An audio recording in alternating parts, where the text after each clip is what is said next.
শুভ জন্মাষ্টমী বন্ধুরা, সকলকে শুভ জন্মাষ্টমী।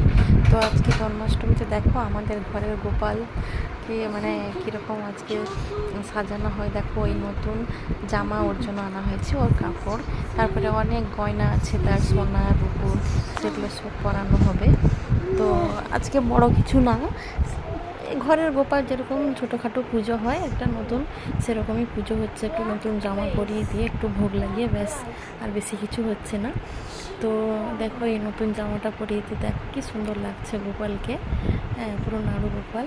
দেখো সোনার চেন, তারপরে ওই কানের বাসা সোনার, তারপরে হাতে চুড়ি, তারপরে বাঁশি ওর উপর, মোটামুটি সব সাজিয়ে দেওয়া হবে। খুব সুন্দর লাগছে দেখো পরিয়ে দিতে, খুব সুন্দর। পেছনে দেখতে পাচ্ছ ওটা হচ্ছে সিংহাসন, ওর গদি আছে, পাশ বালিশ আছে, বালিশ আছে, সব